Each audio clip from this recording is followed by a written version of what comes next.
Hello everyone and welcome back to Lost Planeswalker. You're here with me, Jesse the Lost Planeswalker, and today I'm going to do a roundup of all of the spoilers from Thursday and Friday, getting us ready for today. So first off, we have Pugnosaurus Hammerskull, which is 2 in a green. Creature dinosaur. Whenever Pugnosaurus Hammerskull attacks while you don't control another dinosaur, put a stun counter on it. So basically, you're cheating out a 6/6 for 3 mana, but unless you have another dinosaur out, it's just going to get a stun counter, meaning it's not going to untap the next turn until you remove all the stun counters. After that, we have Dire Flail. Equipment. Equipped creatures gets +2/+0, and it equips for 1. Then you can craft with an artifact for 3 in a red to get Dire Blunderbuss. Artifact equipment. Equipped creature gets +3/+0 and has whenever this creature attacks, you may sack an artifact other than Dire Blunderbuss. When you do, this creature deals damage equal to its power to a target creature, and you equip it for 1. That's actually pretty great. With so many different artifact tokens nowadays, you can just sack an artifact and just deal a ton of damage. So that's actually a way better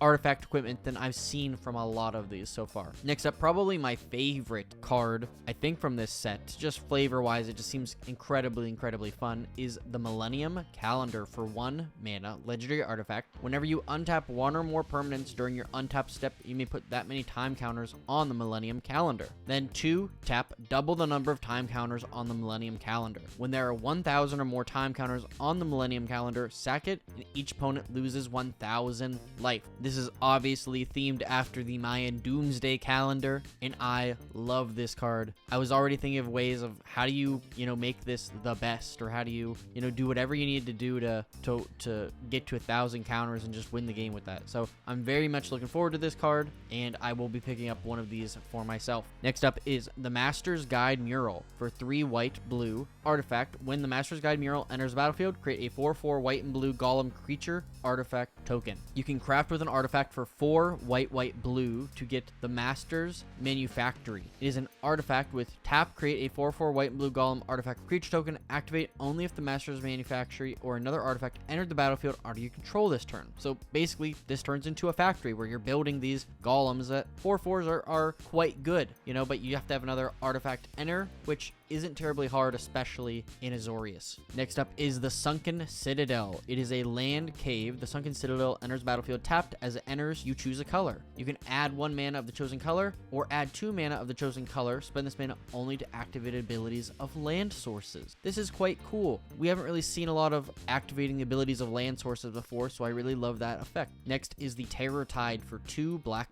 sorcery with a Fathomless Descent. All creatures get -X until end of turn, where X is the number of permanent cards in your graveyard. I can see this slotting in almost any graveyard deck or mill deck that can play black, because this is an awesome board wipe. This is going to get rid of all of those creatures with indestructible that wouldn't die to normal damage, so I really love that. Next up, we have Polani's Hatcher for 3 red-green creature dinosaur. Other dinosaurs you control have haste. When Polani's Hatcher enters battlefield, create 2 0/1 green dinosaur egg creature tokens. At the beginning of combat on your turn, if you control 1 or more eggs, sack an egg, then create a 3/3 green dinosaur creature token. Obviously, if you have this with Atla Polani from the last Ixalan set that makes those eggs, this is even better. So next up, one of my favorite cards, because we have Saheeli and Huatli, we have Poetic Ingenuity, 2 in a red enchantment. Whenever 1 or more dinosaurs you control attack, create that many treasure tokens. Whenever you cast an artifact spell, create a 3/1 red dinosaur creature token. This triggers only once each turn. A little bit of both of them, and it's really great. Next up, we have the Wandering Throne that has Ward 2. As the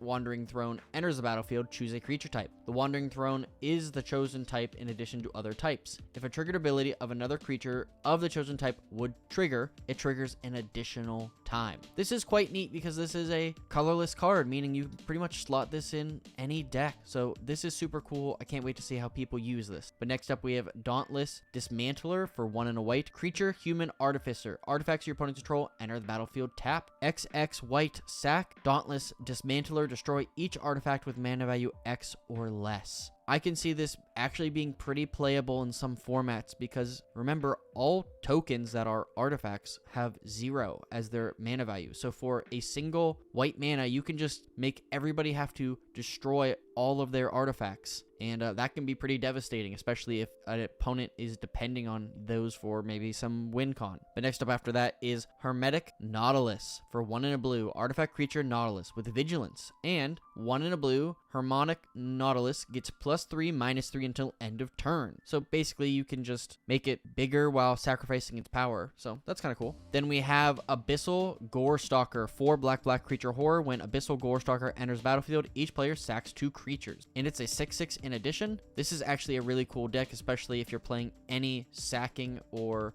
creatures entering the battlefield strategies. So this is actually pretty great. Then we have Staunch Crewmate. When Staunch Crewmate enters battlefield, look at the top 4 cards of your library. You may reveal an artifact or pirate card from among them and put it in your hand. Put the rest on the bottom of your library in a random order. Pretty cool for a pirate deck. And next is Soul Coil Viper. Black, tap, sacrifice Soul Coil Viper, return target creature card from your graveyard to the battlefield with a finality counter on it, activate only as a sorcery. Now, if we're talking about cards that I think are going to go places, I think this could actually find its way into being pretty playable. Because for a single black, you can just bring anything back from your graveyard with a finality counter on it, meaning that if it would die, it gets exiled, but you can bring back anything, maybe an Eldrazi, maybe a combo win card, who knows what, but for just a single black, bring it straight from the graveyard to the battlefield. This is going to be another one of those uncommon cards that you're going to be seeing played outside of Limited. Next up is Stalactite Stalker. It is a single black mana creature goblin rogue with menace. At the beginning of your end step, if you descended this turn, put a +1/+1 counter on it, and 2 in a black, sack this. Target creature gets -X/-X until end of turn, where X is its power. Another really cool card. You can make this bigger, descent, anything that goes to your graveyard permanent wise, remember, spells don't count, but it just gets bigger and bigger, and then once you're done with it, you can just sack it to make something die. So this is a very, very cool rare that might be going places. Next up is Pit of Offerings. It is a land cave, and Pit of Offerings enters battlefield tapped. When Pit of Offerings enters battlefield, exile up to 3 target cards from a graveyard. Okay, pretty cool. And then you can tap it to add a colorless, or tap it to add 1 mana of any of the exiled cards' colors. This is super great. You can use it versatilely to get rid of your opponent's stuff, or if you need to make mana of something in your graveyard, get rid of that so you can make that mana. Pretty cool, in my opinion. So next up, we have Captain Storm Cosmium Raider for a blue and a red. Legendary creature human pirate. Whenever an artifact enters battlefield under control, put a +1/+1 counter on a target pirate you control. Well,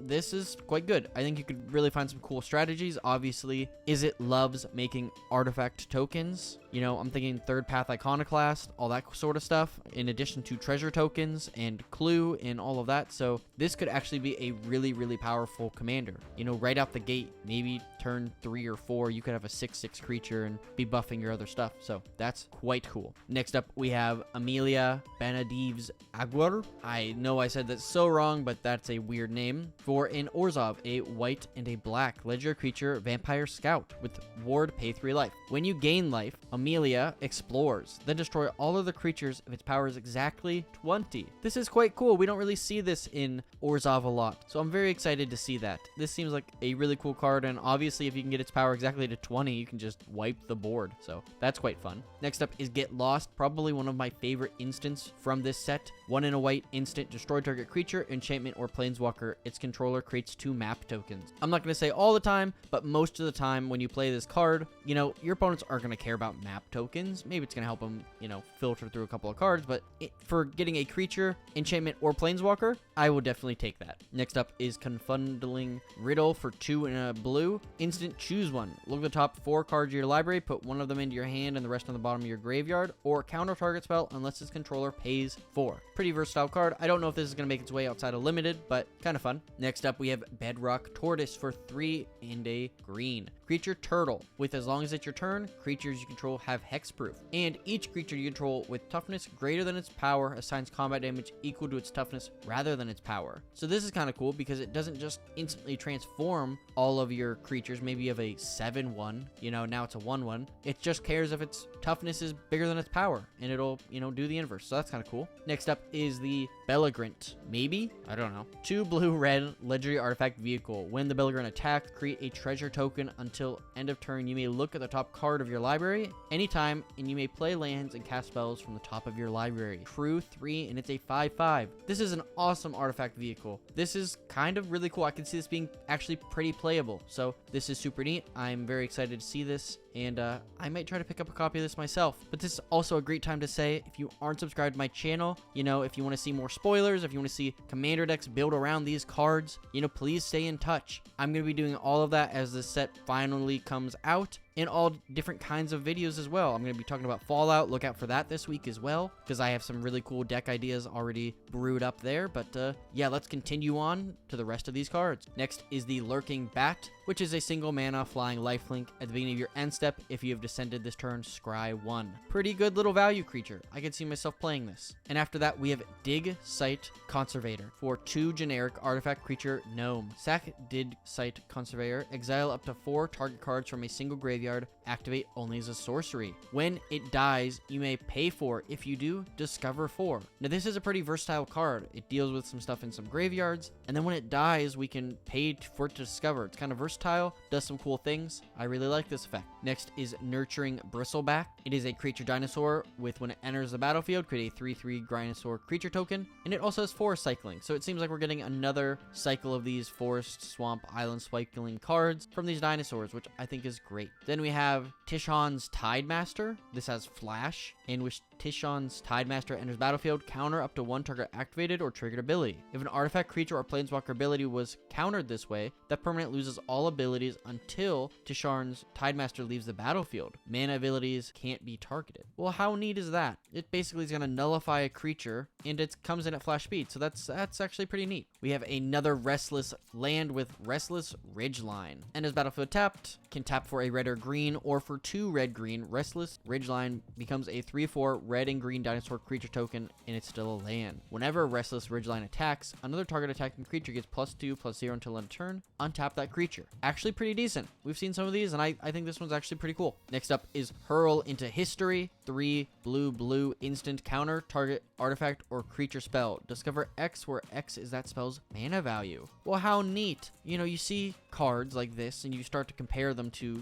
things like Mana Drain, obviously, where you take that, and this Discover is maybe not going to give you something big, but it could give you something big, and this is actually quite cool. I'm a big fan of this, so that might be a card I might be picking up to throw in some blue deck. But again, we are going to look at another one of these box topper cards, or lost artifacts, or whatever they're calling them, treasure trove, with Fist of the Suns. You may pay white, blue, black, red, green, rather than pay the mana cost for spells you cast. So if you have a 10-drop, you just pay Wooburg, or if you have a 4-drop, you pay Wooburg. You're not always going to get the best value, I guess. You obviously want to get the best value if you're, using this ability, but that's actually quite cool. Next up, we have Defossilization. Ooh, I really love that. Return target creature card from your graveyard to the battlefield. That creature explores, then explores again. Well, how neat is that? It is 5 mana, which isn't the best value, obviously, but it's not bad as an uncommon. You have the potential to give it 2 +1/+1s, or put 2 lands onto the battlefield, or whatever, or in your hand, wherever it goes, but that's actually pretty great. Next up, we have Malmet Warscribe. Creature cat warrior. When Malmet Warscribe enters the battlefield, creatures you control get +2/+1 until end of turn. It is a 4/3, and it doesn't give itself haste, which kind of sucks, but if you got a big board, that's a really great effect. Next up, we got Init Sun's Caretaker. Whenever you attack, you may discard a card. When you do, put a +1/+1 counter on target creature. That creature gains trample until end of turn. Whenever you discard one or more cards, exile the top card of your library. You may play that card until your next end step. I love this card. I love this effect. I think that this is a really cool,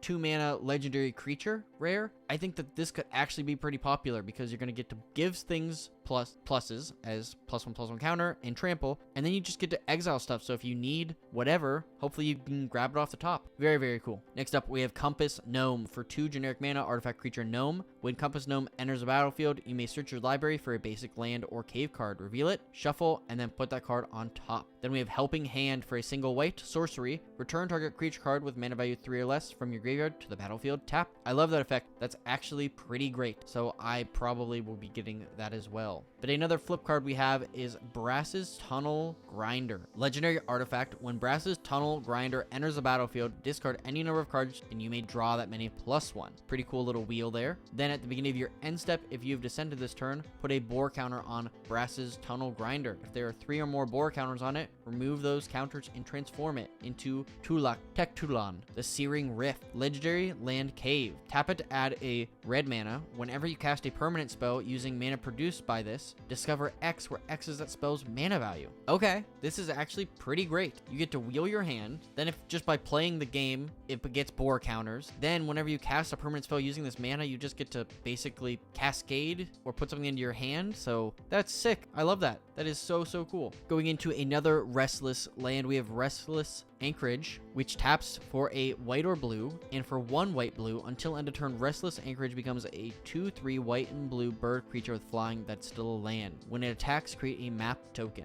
Now, just talking power-wise and evasion-wise, I think this is probably close to the best of these Restless lands that we've gotten so far, just because it is flying, and that's kind of the important thing. None of these are very big. Obviously, you're spending a lot of mana to do it, so the fact that you're spending like 1 less mana than a bunch of these to make this, and then you get a map token, is pretty great, especially with how much white and blue cares about things entering or, artifacts entering the battlefield. Next up is Kite Sail Lancius. For 2 and a blue, creature, human pirate, flying ward 1. When Kite Sail Lancius enters battlefield, for each player, choose up to 1 other target artifact or creature that player controls. For as long as Kite Sail Lancius remains on the battlefield, the chosen permanent becomes a treasure artifact with tap, sack this artifact, add 1 mana of any color, and lose all other abilities. So you get to just turn somebody's artifact or creature into a treasure, meaning they either have to find a way to remove this or you kind of lose your best thing. So that's actually really, really cool. I can see this being pretty powerful and kind of shutting down combos. And we are back with another god, Ogier Pakapacure, Deepest Apogee.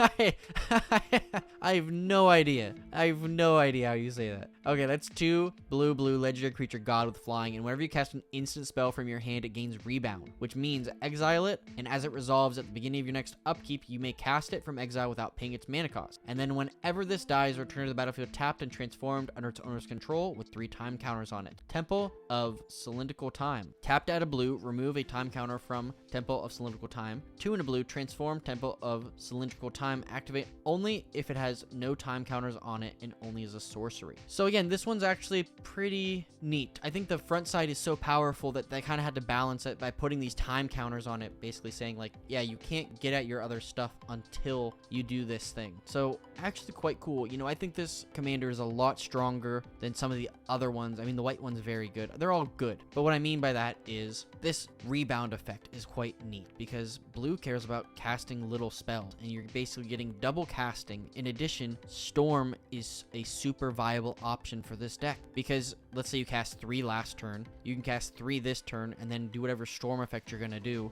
and just get so much value. In addition, if it's like a 1 mana draw a card, now it's a 1 mana draw 2 cards over 2 turns, Brainstorming's better. Every draw spell, every instant that you could possibly do is just better. So this is a very, very cool card that I think is definitely going to be built around. Next up, we have Braided Net. For 2 and a blue artifact, Braided Net enters the battlefield with 3 net counters on it. Remove a net counter from Braided Net. Tap another target non-land permanent. Its activated abilities can't be activated for as long as it remains tapped. Then you can craft with an artifact for 1 and a blue to get Braided Quipu. Artifact 3 blue, tap, draw a card for each artifact you control, then put a Braided Quipu into its owner's library 3rd from the top. Well, that's actually pretty neat. This is, first time reading reading this card. That's actually really cool. That's kind of a huge win con in blue. If you can just make a ton of artifacts, draw out a whole, ton of cards in your deck. Yeah, this is a really cool artifact. I really like that. Next up, we have Queen Bay Paladin. 3 black creature vampire knight. When Queen Bay Paladin enters battlefield or attacks, return up to one other target vampire card from your graveyard to the battlefield with a finality counter on it. You lose life equal to its mana value. I love this card. This is definitely a card that is going straight in Edgar. Also, this kind of has a similar effect to Olivia, basically bringing stuff back from your graveyard, except hers is tapped and attacking. So this is all pretty cool. I love this. Queen Bay's Paladin. Okay, yeah, I can definitely see me putting this in Edgar. And then next up, we have Reaper Claw Wrap. Whenever a player casts a spell, if it's not their turn, this deals 4 damage to them. All right, I'm down for that. You want to counter my spell? Sure, take 4 damage. This is actually pretty cool. I like this. I like this a lot. All right, we're almost there. Couple more cards. Curator of the Sun's Creation. Whenever you discover again for the same value. This ability triggers only once each turn. If you're going to be building a Discover deck, this is definitely going to go right in there. Subterranean Schooner. Whenever Subterranean Schooner attacks, target creature that crewed this turn explores. Okay, that's pretty cool. That's pretty cool. You're going to have to attack, and hopefully people aren't going to kill it, but you're going to be able to explore again and again, which might be pretty helpful. Coming back in with another box stopper, we have Temple Bell, a simple card that says tap. Each player draws a card. Not really the best, especially for this being a rare. I don't think this is, maybe this was already a rare. I don't see this as rare quality, but it's okay, I guess. One of my favorite cards ever, Resplendent Angel, is getting a reprint. For 1 white creature angel with flying at the beginning of each end step. If you gain 5 or more life this turn, create a 4/4 white angel creature token with flying and vigilance. And for 3 white, until end of turn, Resplendent Angel gets +2/+2 and gains lifelink. The definitely way better part here is just how cheap it is, and if you have lifelink on the battlefield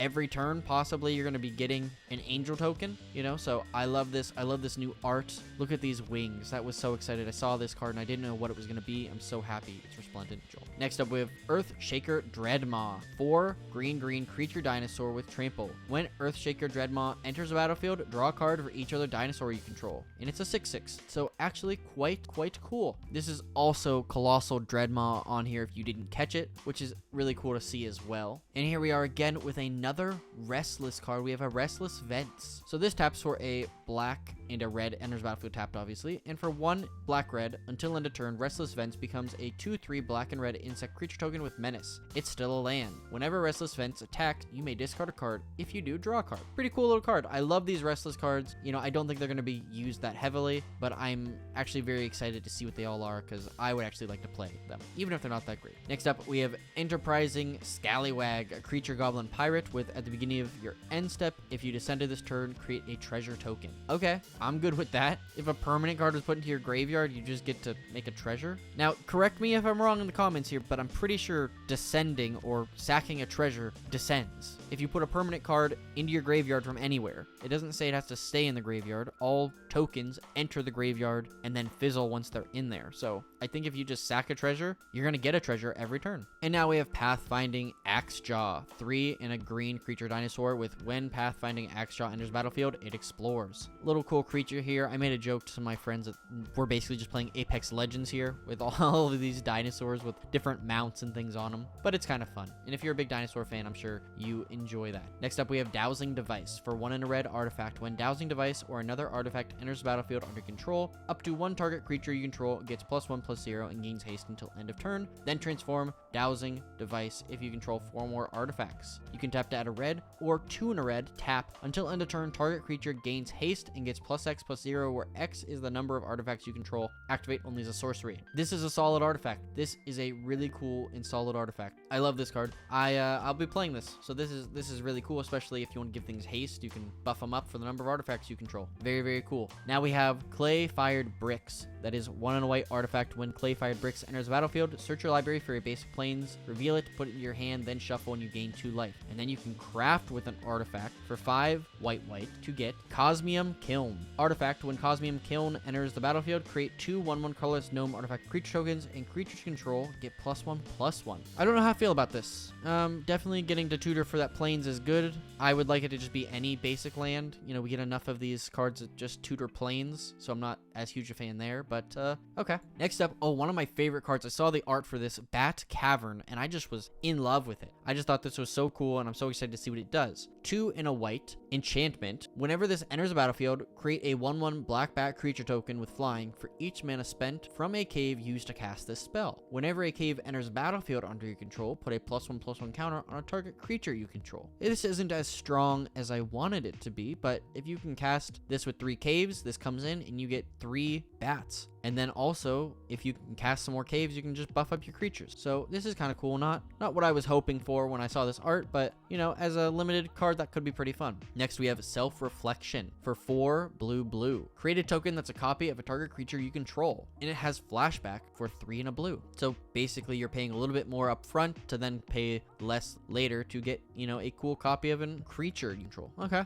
It's not the best, but we'll take it. Next, we have Market Gnome for a single white artifact creature gnome. When Market Gnome dies, you gain 1 life and draw a card. When Market Gnome is exiled from the battlefield while you're activating a craft ability, you gain 1 life and draw a card. This is a cool little construct. I love this little guy. Next is Colossal Leech. This is a black creature for 7 black. Okay. This costs 1 less to cast for every cave you control and have in a graveyard, and also has lifelink. Okay, this is pretty neat. You know, this is a card that cares about caves. If you've got a bunch of them, or if they're in the graveyard, then it's going to be far reduced. Pretty cool card. Love it. Next up is Nooks and Crannies for a single green enchantment. If a creature you control would explore, scry 1 instead, then that creature explores. Very cool. So you can basically kind of help filter what you want on top, or just help dig some more. When Nooks and Crannies enters the battlefield, target creature you control explores. Okay, so it's activating his ability as soon as it enters. For a single green, all right, I already love that. Whenever a land enters the battlefield under your control, if you control 7 or more lands, you transform it. Now this transformed land taps to add a green, or for 3 and a green, tap. Look at the top 4 cards of your library. You may reveal a creature from among them and put that card into your hand. Put the rest on the bottom of your library in a random order. For an uncommon, this is actually pretty awesome. I could definitely see this being pretty versatile in a couple of different decks. So good job, Wizards. All right, 6 more cards. Next up, we have Colossadactyl for 2 green, reach, trample, 4/5. You know, pretty basic. We got some reach, we got some trample for a 4/5 for 4 mana. Pretty awesome. I like it. Definitely going to help in a limited environment against all those flyers. But next we have Magmatic Galleon for 3 red. Artifact vehicle. When Magmatic Galleon enters the battlefield, it deals 5 damage to target creature an opponent controls. Whenever 1 or more creatures your opponents control are dealt excess non-combat damage, create a treasure token, and it crews for 2. Very cool. And just as soon as this enters, you're going to be making a treasure as well because of that damage. So awesome vehicles. We got some really cool ones so far. I can't wait to see what else we have in store. But next we have Belligerent Yearling for 1 and a red, creature dinosaur with trample. When another dinosaur enters the battlefield under control, you may have Belligerent Yearling base power become equal to that creature's power until end of turn. Well, how cute is that? This is little dinosaur guy, you know, just a little yearling, which is already massive, but it becomes a big power creature with trample. So this is definitely a threat that your opponents won't see coming until it's too late. Next up is Rampaging Ceratops for 4 and a red, creature dinosaur. Rampaging Ceratops can't be blocked except by 3 or more creatures. If you want to talk about, you know, basically equipping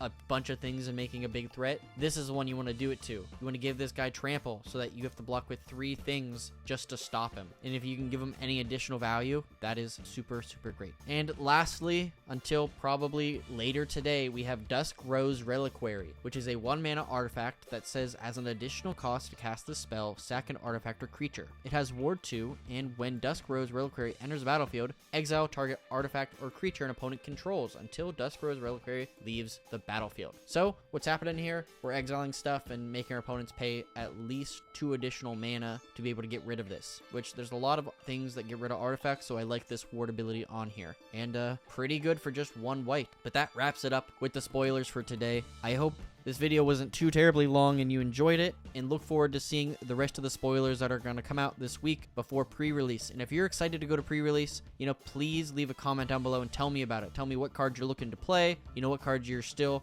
hoping to see. This might be my last video on these spoilers in particular because, you know, we kind of just get a bunch of commons and uncommons and they're not really that interesting. But if we get some more cool stuff, I may continue to do another video. And if you aren't subscribed, please do so. It would really help. I'm really close to 1,300 subscribers subscribers, and it would just mean the world if you would help me get there. So thank you so much. And today's Scryfall card of the day is Finders Keepers, which is an unset card. I don't think I've ever gotten one of these before. The sneak code clearly permits looting corpses for part. That just meant Agent 47.3 had to make sure her target was dead first. It's pretty good. So thank you so much for watching, and as always, I'll see you later, Planeswalkers.